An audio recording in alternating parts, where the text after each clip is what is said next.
Helóztok! És máma egy félvágott hulla elkészítését fogjuk bemutatni nektek.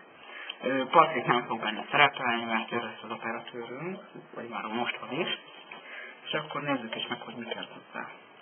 Egy olló, ragasztószallagos, ez esetben papír alapú, szike, és személy szerint egy szilikon, ami nekünk egy akril festhető tömítő mester, hát jó, akkor legyen szar. Ez egy szar szilikon. És akkor mutassuk be a többi kelléket.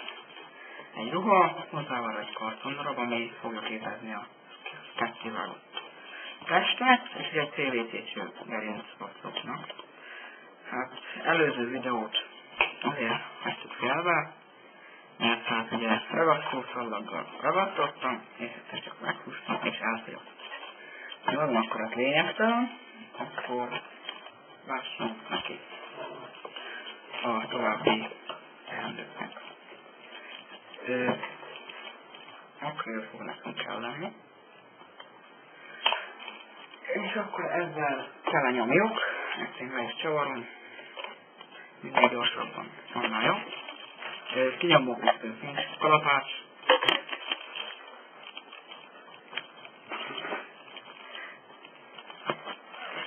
És akkor ezt elkenegetjük egy spatulával. Ugye ez így folytatódik egész végig, amíg nem végzünk. Munkafélség volt, de még nem végzünk a beborításával. Igen.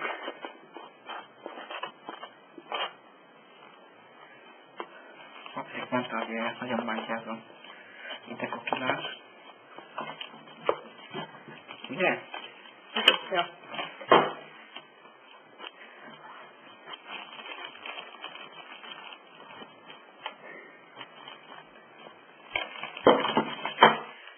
És akkor így fog folytatódni egész addig, hát majd most egy kicsikét szüneteltetünk, utána bemutatjuk, miután végeztem ezt.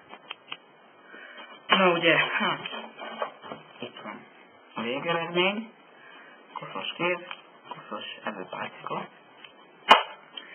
Tehát ugye annyi a lényege, elkenjük, megpróbáljuk minél egyenletesebben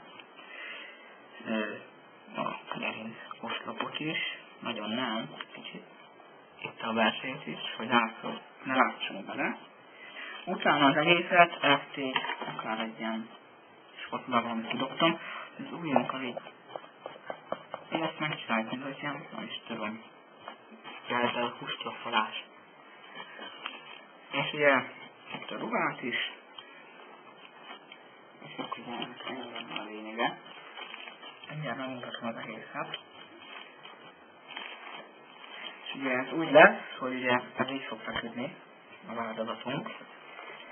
Ez ki lesz tömve papírral, és ugye hát, jó, most még inkább most sem mutatom meg, ki lesz tömve papírral, és akkor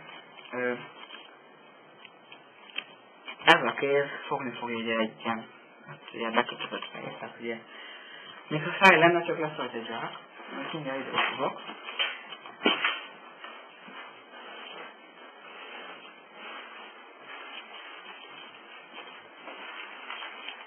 Ugye itt az orra.